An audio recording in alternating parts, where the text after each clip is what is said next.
Once you have all 4 walls put together and you have support coils on each of those 4 corners on the inside, then you're ready to start adding the top and the bottom. Make sure that your walls are flush, and if you need to smooth out any of the exterior walls, do that now. It's a little bit easier now. If you end up denting it, so let's say I accidentally push this down and it has a curvature to it, just lay it on the table, put your hand on the inside and press down. That's going to flatten that out again. So I'm going to make sure that my walls are straightened out here. If you're having troubles getting your coils nice and smooth, you can use the back side of a paintbrush even and kind of rub it on the inside, and that will smooth those out as well.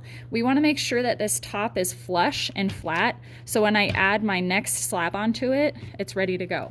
Now we could, and this is not what I want you guys to do, take the same size square and attach it on top. But if your walls aren't perfect, then this isn't going to fit. This one's pretty close, but it's still not as flush as I would like it to be. So another method is to roll out another slab. So you're going to roll this one out, and then you're going to lay your 4 walls on top of it and cut off some of this excess. But what you're going to notice is I'm not cutting flush with the box right now. I'm leaving it larger, and I'll show you guys why, because we're going to be trimming that off.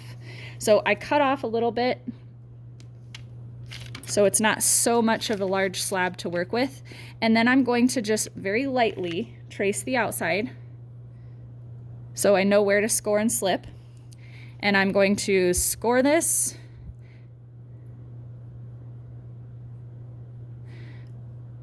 Using my guidelines here, I'll score this area.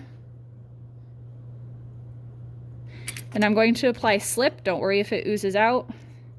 We will be cutting this open, so we're going to make this a solid, it's not really a cube because it's not going to be equal.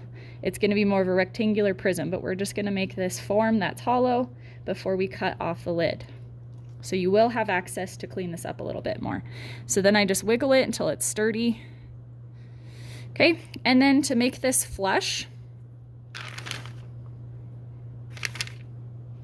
I'm going to take my clay knife, and then I'm just going to cut through this, making sure that I am even with my wall. If you have a butter knife at home, that works as well. But what that does is it makes a nice, perfect, even flush wall that I can just press down. If it's not cut absolutely perfect, try again. Mine is a little bit overlapped. So then that way it's going to fit this and be flush with your wall. Then you can take, after you cut all of them, then you can take your flat metal scraper. So when I just lay a slab on top, it's called the butt joint. When I attach it with that 45-degree angle, that's a miter joint. So you're going to repeat this process all the way around.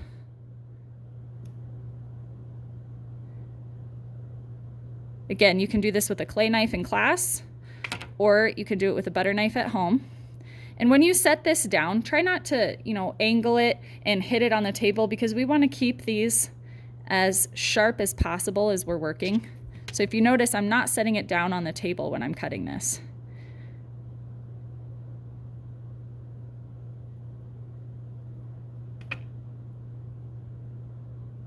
I'm going to slice a little bit more off, straighten that out.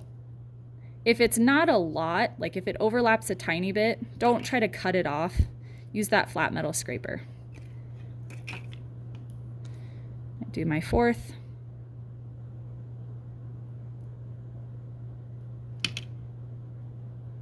Then the last thing that I do with this, if you look inside, you're going to see that slip in the corner. We don't have to put support coils on these, but I do want you to just take a wet paintbrush and clean up those edges a little bit.